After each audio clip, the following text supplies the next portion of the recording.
పనిచేస్తుంది తప్ప అసలు జగన్మోహన్ రెడ్డి గారి గురించి ఆలోచించలేదు సార్ మేము. జగన్మోహన్ రెడ్డి గారి గురించి ఎలాంటి ఆలోచిస్తే ఆ నాయకులు ఆలోచించుకోవాలి, ఆ పార్టీ సంబంధించిన శ్రేణులు ఆలోచించుకోవాలి తప్ప ఈ రాష్ట్రాన్ని దశ ఎలా మార్చాలి, విభజిత రాష్ట్రానికి ఎలాంటి న్యాయం చేయాలి, అసలే గాడిలో లేని వ్యవస్థను ఎలా గాడిలో పెట్టాలనేదే కూటమి ప్రభుత్వం యొక్క ఆలోచన, చంద్రబాబు నాయుడు గారి యొక్క ఆలోచన. పునిశెల గారు సురేష్ గారు మీ ఇద్దరికి సమాధానం చెప్పాల్సింది ఆవిడే కదా, ఆవిడ మాట్లాడిన తర్వాత మీరు మాట్లాడిద్దరు కానీ ఆవిడ అరగంట మాట్లాడారు సార్, మీ ఇద్దరే ఇప్పుడు అది అమరావతి అంశం కదా, వాళ్ళిద్దరూ ఆ ప్రాంతంలో ఉన్న వాళ్ళు దాని సమాధానం ఆవిడ చెప్పిన తర్వాత మీరు మాట్లాడిద్దరు కానీ మాట్లాడండి పునిశెల గారు. సార్ పునిశెల గారు అమరావతి ఆ ప్రాంతమే కదండి, అమరావతి అంటే అమరావతి అయ్యుండి అలా మాట్లాడకూడదండి అమరావతి గురించి. సరే ఓకే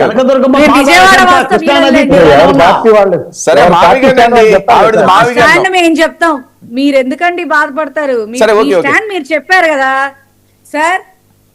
వర్మ గారు Amaravati first self sustain capability అంటే సెల్ఫ్ సస్టైన్ క్యాపిటల్ అని చెప్పారు.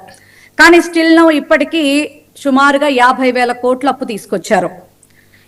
ఈ రోజుకి కూడా అభివృద్ధి మరి ఏంటి అసలు ఐరావతం అన్నట్టు చెప్తా ఉన్నారు చాలా గొప్పగా ఇందాక బాలకోటయ్య గారు. మరి 2 సంవత్సరాల జగన్మోహన్ రెడ్డి గారు 5 ఏళ్లలో 3,39,000 కోట్లు అప్పు చేస్తే మరి వీళ్ళు వచ్చిన 2 ఏళ్లలోనే ఒక సంవత్సరంలో 8 రోజులు తప్ప రోజుకి 492 కోట్ల రూపాయలు చొప్పున మరి 2 ఏళ్లకు గాను 3,63,000 కోట్ల రూపాయలు అప్పు చేశారు సార్. మరి ఈ హామీలు ఎక్కడికి పోతా ఉన్నా, ఇందాక ఆయన చెప్పారు పెన్షన్లు అద్భుతంగా ఇచ్చేస్తున్నారని చెప్పని. మరి పెన్షన్లు మరి 2019లో మరి చంద్రబాబు నాయుడు గారు దిగే టైంకి రాష్ట్రంలో 49 లక్షల పెన్షన్లు ఉంటే మరి జగన్మోహన్ రెడ్డి గారు దిగే టైంకి దానికి 64 లక్షల పెన్షన్లు చేశారు. 64 లక్షల మందికి పెన్షన్లు అంటే లిటరల్లీ 16 లక్షల మందికి కొత్త పెన్షన్లు ఇవ్వడం జరిగింది. 2 ఏళ్లలో వీళ్ళు వచ్చిన తర్వాత ఇస్తామన్నా మేము 4,000 ఇచ్చేస్తాం ఒక్కసారే అని చెప్పని 1,000 రూపాయలు ఒక్కసారే పెంచి పాపం 4,000 ఇస్తున్నామని డప్పు కొట్టుకుంటున్నారు. కానీ 2 ఏళ్లలో ఒక్క కొత్త పెన్షన్ ఇచ్చినటువంటి పాపాన పోలేదు. 6.5 లక్షల పెన్షన్లు 2 ఏళ్లలో తీసి పారేసినటువంటి పరిస్థితులు సార్. మా ఊరోడు ఎవరు లేకపోతే మా ఊరి కథ చెప్పేస్తాను అంటే ఇక్కడ వినటానికి ఎవ్వడిక్కడ సిద్ధంగా లేడు సార్. అమరావతిలో సంతోషం, ఎమ్మెల్యే భవనాలు కట్టారు సంతోషం, మరి సీడ్ యాక్సెస్ రోడ్ వేశారు సంతోషం. మరి అసలు అక్కడ జరుగుతున్నటువంటి అవినీతి అంతా ఇంతగా ఉంటుందా సార్? అసలు అమరావతి శివరామకృష్ణన్ కమిటీ యాక్చువల్ గా వీళ్ళు క్యాపిటల్ అనుకుంటున్నటువంటి ప్లేస్ లో కట్టడాలు కట్టడానికి చాలా ఇబ్బంది అవుతుంది. వేరే ప్లేస్ లో కట్టడానికి అయ్యేంతటువంటి ఖర్చుకి డబుల్ త్రిబుల్ కూడా అవుతుంది. అది మరి నీళ్లు ఎక్కువగా ఉబికేటటువంటి ప్లేస్ అని కూడా రిపోర్ట్ ఇవ్వడం జరిగింది. మరి సాక్షాత్ మున్సిపల్ మినిస్టర్ నారాయణ గారు కూడా వరల్డ్ బ్యాంక్ కూడా దీనికి అప్పు ఇవ్వడానికి తిరస్కరించింది అని చెప్పి కూడా చెప్పడం జరిగింది. కాదండి ఇప్పుడు సరే మీరు చెప్పారు అక్కడ అవినీతి జరుగుతున్నదో ఇంకోటి జరుగుతుందో ఇంకోటి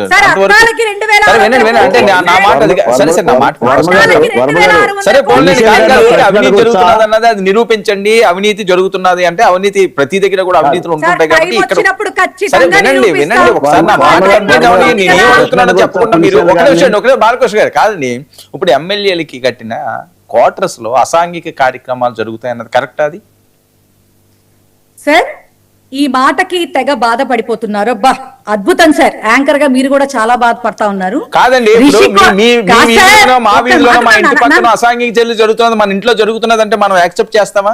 ఇప్పుడు రాజధాని మనం గెలిపించుకున్న ఎమ్మెల్యేలు కదా వాళ్ళు క్వార్టర్స్ నేను సమాధానం చెప్తాను సార్, ఒక్క నిమిషం. బాధపడిపోతున్నారు అంటే అది కరెక్టా అని ఏదన్నా విమర్శించవచ్చు కానీ ఇలాంటివి కాదు కదా. ఒక కుటుంబాలు ఉన్నాయి దగ్గర 11 మంది ఎమ్మెల్యేలు కూడా ఉన్నారా ఇందులో? మీరు ఇస్తామన్నా తీసుకునే పరిస్థితుల్లో వాళ్ళు లేరులేండి.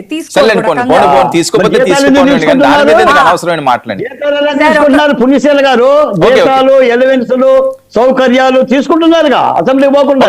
ఒక నిమిషం బాలకోటి గారు, టైం తక్కువ ఉంది, ఇంకా మిగతా వాళ్ళు మాట్లాడాలి కదా, క్రాస్ టాక్ వద్దు. మున్సిపల్ గారు సింపుల్ గా సార్ మీరు అది తప్పు అని మీరు మాట్లాడుతా ఉన్నారు. రిషికొండ భవనం 464 కోట్ల రూపాయలతో అక్కడ మరి అన్ని రకాల అనుమతులతో మరి పర్యావరణానికి సంబంధించి కానీ టూరిజం ని డెవలప్ చేసేటటువంటి నేపథ్యంలో అక్కడ ఒక మంచి కట్టడం అనేది కడితే జగన్మోహన్ రెడ్డి గారు వారి సతీమణిని తీసుకెళ్లి అక్కడ పెట్టడానికి కట్టించాడా, ఆయన సొంత ఆస్తిలాగా కట్టుకున్నాడా? మరి అధికారం రాలేదు కాబట్టి మీరే ఆలోచించుకోండి. సరే దీన్ని నేను పెంచడానికి నాకు ఇష్టం లేదు, ఈ టాపిక్ నాకు పెంచడం ఇష్టం లేదు. వినండి, ఇప్పుడు ఏమన్నారండి వాళ్ళు, జగన్మోహన్ రెడ్డి గారు అక్కడ ఉండడానికి కట్టించుకున్నారు అన్నారు. అది బూతు మాట. ఇప్పుడు పేరు నాని గారు బూతులు మాట్లాడారా? అదే అసాంఘిక చర్యలు అంటే ఏంటి? ఒక ఇళ్లలోని పేరు నాని గారు అన్నారని కాదు, ఎవరన్నా సరే ఎందుకు అనవసరమైనవని, వేరే చాలా ఉన్నాయి కదా మాట్లాడుకోవడానికి.